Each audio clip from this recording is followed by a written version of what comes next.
खबरों में आगे बढ़ते हैं और इसी बीच रुका लेते हैं बड़ी खबर का। पश्चिम बंगाल से जुड़ी इस वक्त की बड़ी खबर सामने आ रही है। ईडी रेड को लेकर ममता बनर्जी का बड़ा ऐलान सामने आया। ये कोई निजी दफ्तर नहीं है, ममता बनर्जी ने कहा। ईडी कागजात मांग सकती है। ममता ने कहा है बंगाल जितना है तो चुनाव में लड़ो, हम पंजीकृत दल। ईडी का छापा गलत है, ममता बनर्जी की तरफ से कहा गया। पैसा बाहुबली का गलत इस्तेमाल। क्या है मामला, आपको बता दें कि 8 जनवरी को ईडी ने कोलकाता में छापेमारी और कोयला घोटाले को लेकर कोलकाता पहुंची ईडी की टीम। आईपीएसी के दफ्तर में छापेमारी के लिए ये टीम पहुंची है और ऐसे में आईपीएसी प्रमुख प्रतीक जैन के घर पर भी ईडी की तरफ से छापेमारी की गई। सीएम ममता बनर्जी भी छापेमारी की जगह पर पहुंची और ममता बनर्जी ने कहा कि बंगाल में लोकतंत्र की हत्या हुई है। ईडी रेड को लेकर ममता बनर्जी का बड़ा ऐलान सामने आया। ये कोई निजी दफ्तर नहीं है, ममता बनर्जी ने कहा। ईडी कागजात मांग सकती हैं, बंगाल जीतना है तो चुनाव में लड़ो। साफ तौर पर ममता बनर्जी ने यहां पर चेतावनी जरूर दी है। हम पंजीकृत दल हैं, ईडी का छापा बिल्कुल गलत है। ममता बनर्जी की तरफ से यह भी कहा गया। पैसा बाहुबली का गलत इस्तेमाल, ममता बनर्जी ने कहा। एक तरफ ईडी की बड़ी कार्रवाई और दूसरी तरफ जो है ममता बनर्जी सरकार को घेरने का काम करती हुई नजर आई है और साथ ही साथ प्रधानमंत्री नरेंद्र मोदी और गृह मंत्री अमित शाह पर भी ममता बनर्जी की तरफ से निशाना साधा गया।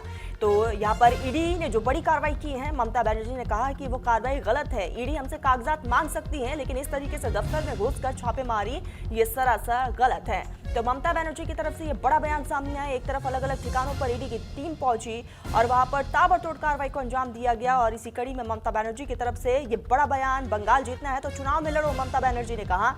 और साथ ही चेतावनी भी दी, कहा कि हम पंजीकृत दल है, ईडी का छापा बिल्कुल गलत है। तो ममता बनर्जी यहाँ पर दो टूक कहती हुई नजर आई। आपको बता दें कि इस बीच जो है ईडी की तरफ से जिस तरीके से कार्रवाई की गई है और जहां पर ये कार्रवाई हुई है खुद वहां पर ममता बनर्जी भी पहुंची और वहीं से यहां पर बड़ा संदेश जरूर दे दिया है। तो कोलकाता में ईडी का एक्शन देखने को मिला और इसी पर ममता बनर्जी का रिएक्शन भी सामने आया, जिसमें उन्होंने साफ तौर पर कहा कि ईडी की टीम कार्रवाई कर सकती है, ईडी की टीम हमसे कागजात मांग सकती है, लेकिन इस तरीके से कार्रवाई करना, छापेमारी करना ये सरासर गलत है। और चुनाव अगर जीतना है तो चुनावी मैदान में उतरे, ये कोई निजी दफ्तर नहीं है, ममता बनर्जी ने कहा है। ईडी हमसे कागज मांग ले, लेकिन ये पंजीकृत दफ्तर हैं और ये कोई निजी दफ्तर नहीं है कि इस तरीके से आ जाए ईडी की टीम और कभी भी आकर दबिश दे दे, कभी भी आकर छापेमारी कर दे। तो बंगाल जीतना है तो चुनाव में लड़ो, ममता बनर्जी ने इसका भी जिक्र किया है और साथ ही साथ जो है केंद्र सरकार पर निशाना साधते हुए ममता बनर्जी नजर आई और साथ ही कहा कि हम पंजीकृत दल हैं, ईडी का छापा बिल्कुल गलत है। तो इस बीच जो है साफ तौर पर गुस्सा देखने को मिला है और ममता बनर्जी कई चीजों का इस बीच जिक्र करती हुई नजर आई है। आपको बता दें कि एक तरफ ईडी की टीम मौके पर पहुंची और ताबड़तोड़ कई जगहों पर एक्शन ईडी का देखने को मिला है और ये तस्वीरें भी आपको दिखा रहे हैं कि किस तरीके से वहां पर जहां पर ये बड़ी कार्रवाई हुई है वहां पर खुद ममता बनर्जी भी पहुंची और वहीं से एक बड़ा संदेश जरूर दिया है। साफ तौर पर इससे पहले भी कई बार ममता बनर्जी बोल चुकी हैं, हम डरने वाले नहीं हैं, अगर ईडी का डर हमें दिखाया जा रहा है तो ये गलत है। तो ईडी का एक्शन, जहां अलग अलग ठिकानों पर ईडी की टीम पहुंची और वहां पर बड़ी कार्रवाई को अंजाम दिया गया और जहां पर ईडी की टीम पहुंची वहां पर खुद ममता बनर्जी भी पहुंची हैं और इसी बीच ममता बनर्जी की तरफ से कई चीजों का जिक्र करते हुए साफ तौर पर कहा गया कि ईडी से हम बिल्कुल भी डरने वाले नहीं हैं, ये कोई निजी संस्थान नहीं है, हम पंजीकृत दल हैं, ईडी का छापा बिल्कुल गलत है। ऐसा ईडी ने जो किया है वो सरासर गलत है। आप ईडी जो है हमसे कागजात मांग सकती है, लेकिन इस तरीके से छापेमारी नहीं कर सकती। इलेक्शन कमीशन जो कर रहा है वो बीजेपी का इशारा में पूरा व्हाट्सएप में काम कर रहा है। There is no written direction. उन्होंने 20 बार उसको डिसीजन चेंज किया है। बिहार में भी एसआईआर में जो सिस्टम रखा गया था बंगाल में वो नहीं मानता है। हमारा होम डिपार्टमेंट का कागज नहीं मानता है, डिस्ट्रिक्ट अथॉरिटी का कागज नहीं मानते हैं, यारों को कागज नहीं मानता है। कहते हैं जो बीजेपी करते हैं खाली उसका नाम बोर्ड में उठेगा और किसी को नाम में नहीं उठेगा। अभी तक आज तक more than 72 persons already been died, either committed suicide or trauma they died, and 91 persons along with 72 are seriously hospitalized. Some people went to committed suicide. Some people, after coming from the hearing, they are seriously ill, heart attack, brain stroke.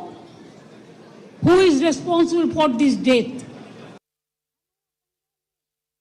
They are the great killer of democracy. An IT office, IPAC office. How can they do it like this? If I read their party, their IT office, will it be all right? Please remember, one-sided कुछ नहीं हो सकता है. हाँ, हम अभी तक भी चुप है. इतना सहन कर रहा है, इतना जलने का बाद भी, इतना लोगों का खून का बाद में भी, इतना लोगों का जान जाने का बाद भी मैं आशा करती हूं कि विचार मिलेगा. विचार के लिए हम वेट कर रहे हैं, इंतजार कर रहे हैं. लेकिन आप तो सब सीमा उल्लंघन कर दिया. हमारा आईटी ऑफिस में आके आप सब लैपटॉप से सब निकाल के लिया. हमारा डेटा, हमारा एसआईआर का डेटा, हमारा पार्टी का पॉलिसी का डेटा, हमारा कैंडिडेट का लिस्ट, हमारा बूथ प्रेसिडेंट का लिस्ट, हमारा आने वाला स्ट्रेटेजी आप प्रतीक का घर में भी जाके किया है. अब हमारा आईपैक ऑफिस में आके भी किया है. It is not that they are privately operating.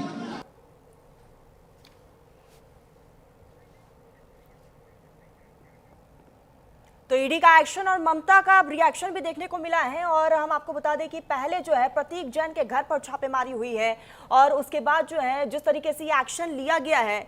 और आपको बता दें अवधेश उपाध्याय नेता है बीजेपी के, और इसी के साथ सुमित मल्होत्रा भी हमारे साथ जुड़ चुके हैं, टीएमसी के नेता है. बहुत स्वागत है सुमित जी. सबसे पहले तो मैं आपके पास ही आऊंगी. आईपीएसी के अधिकारी प्रतीक जैन के घर पर एकाएक करके बड़ी कार्रवाई को अंजाम दिया जाता है. सबसे पहले बताइएगा इस कार्रवाई को किस नजर से देखा जाए.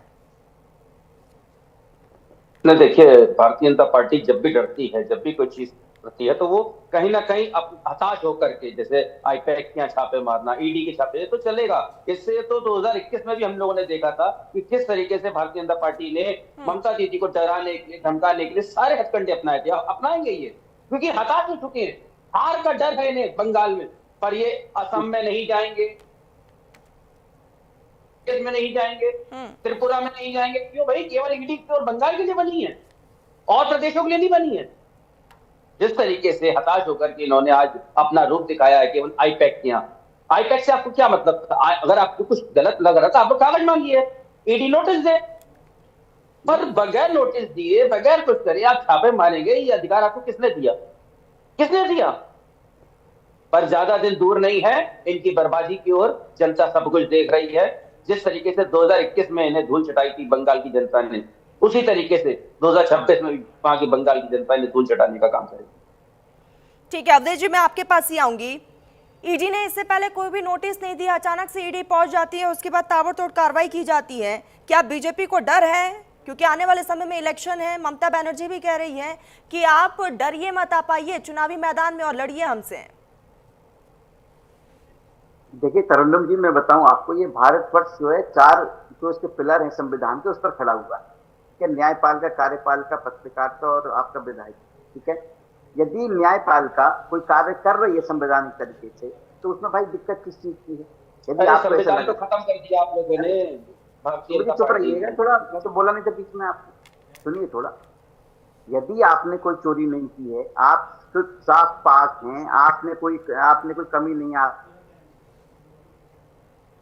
यदि कोई संवैधानिक प्रक्रिया से जांच की जा रही है, उसमें ममता बनर्जी जो है कहीं ना कहीं दखल अंदाजी कर रही है. ये भी संविधान के खिलाफ, जो नहीं करना चाहिए. बार बार कह रहे हैं कि बीजेपी हताश हो रही है. भाई हताश कौन हो रहा है? ये सब देख रहे हैं किस तरह से बंगाल की जनता जो है एक तरफ मूड बना रही है.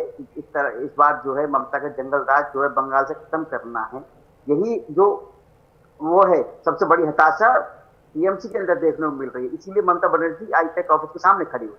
अगर ममता बनर्जी को लग रहा है कि आप सही हैं, आपने कोई काम गलत नहीं किया, तो आपको डरने की क्या बात है? क्यों ऑफिस के पीछे खड़ी हुई सामने? पहले आप नोटिस भेजेंगे। संविधान संस्था अगर ट्रेडिंग संस्था है भारतीय जनता पार्टी के इशारे पे, भारतीय जनता पार्टी के इशारे पे काम करने के लिए। नहीं चिल्ला नहीं रहा हूँ मैं, यही तो आरोप लगा, यही अवधेश जी, यही आरोप लगाया जा रहा है कि ईडी का गलत इस्तेमाल हो रहा है। गलत इस्तेमाल हो रहा है। अवधेश भाई, मुझे आप बताइए, दिल्ली में आप लोगों ने कितना माने आपने यहाँ पे अपने भारतीय जनता पार्टी? एक एक करके अगर आप लोग ईडी, अगर आप लोगों को लगता है ईडी इतना ही बढ़िया काम करती है, तो मैं आपको बताता रहा हूँ, शुभेंदु अधिकारी के आपने क्यों फाइल बंद कर दी, शिक्षा भर्ती घोटाला हुआ था, बंद कर दी, अर्जुन सिंह की फाइल क्यों बंद कर दी, मुकुल राय की फाइल क्यों बंद कर दी, उसमें जो जांच ये की गई थी वो आ गए, ये बंद कर दी। अरे भाई, चोरी करोगे तो भाई उसका भुगतान भी आपको करना पड़ेगा, ये ध्यान रखिएगा। घोटाला पता है आपको? एक एक करके पश्चिम बंगाल में किसने किया था? जांच हुई थी, सबूत मिले थे, उसके आधार पर कार्रवाई की गई थी। शिक्षा भर्ती घोटाला पता है आपको? शिवराज सिंह चौहान के अंडर में कितना बड़ा घोटाला हुआ था, व्यापम घोटाला वाली डिबेट नहीं है, व्यापम घोटाला। हमारे पास तथ्य है। शिक्षा भर्ती घोटाला हुआ था बंगाल में, चिट फंड घोटाला हुआ था, क्या वो गलत था? तो कार्रवाई की उत्तर प्रदेश में हुआ है। आई पर जो आरोप लगे हैं, सबूत दे पाए हो आप लोगों ने, विपक्ष नेताओं को उठाया, आप लोग सबूत दे पाए हैं। आप आप सही हैं तो आपको चिंता करना, चाहे टूटी हो गया, चाहे कोयला घोटाला हो गया, ये कहीं ना कहीं सबके विरोध का एक चिन्ह बता सकते हैं। ठीक है सुमित जी, एक छोटा सा सवाल मेरा आपसे, सुमित जी मेरा एक छोटा सा सवाल आपसे, अगर कोई गलती नहीं है, कोई दिक्कत नहीं है, कोई परेशानी नहीं है, अगर ईडी पहुंच भी गई तो क्या दिक्कत है? वही तो तरन्नुम जी, देखिए मना नहीं है, आप लोग काम करिए, संविधान में मैं भी समझता हूँ, संविधान के लिए सारी चीजें होती हैं। ठीक है अवधेश जी सुन लेते हैं, एक सेकंड आपको बता रहे हैं, संविधान के आप लोग कहते हैं ममता ऑफिस के सामने उसका विरोध कर रही है, बिल्कुल जाएंगी। आप जहाँ नोटिस नहीं देंगे मतलब एक एक करके सुमित जी जवाब रखिए। जज कहीं की सुप्रीम कोर्ट की है, किस चीज की जज है वो जो वहां जाके विरोध कर रही है? आप है कहीं ना कहीं जो है काला है, दाल में काला है, पूरी दाल पार्टी ने कोई नोटिस दिया, भारतीय जनता पार्टी ने कोई नोटिस दिया, दाल में भाजपा की लोग जिस तरीके से आप लोग कर रहे हैं, ज्यादा दिन दूर नहीं है, सब्र करिए, सब्र का फल बहुत मीठा मिलेगा आप लोगों को ये रिटर्न। बिल्कुल इसी तरीके से आप लोग एक दूसरे पर वार पलटवार करते रहेंगे, वक्त की कमी है। अवधेश जी और सुमित जी, आप दोनों ने बहुत कीमती वक्त न्यूज इंडिया को दिया, बहुत शुक्रिया आप दोनों का। फिलहाल बुलेटिन में बस इतना ही, आप देखते रहिए न्यूज इंडिया।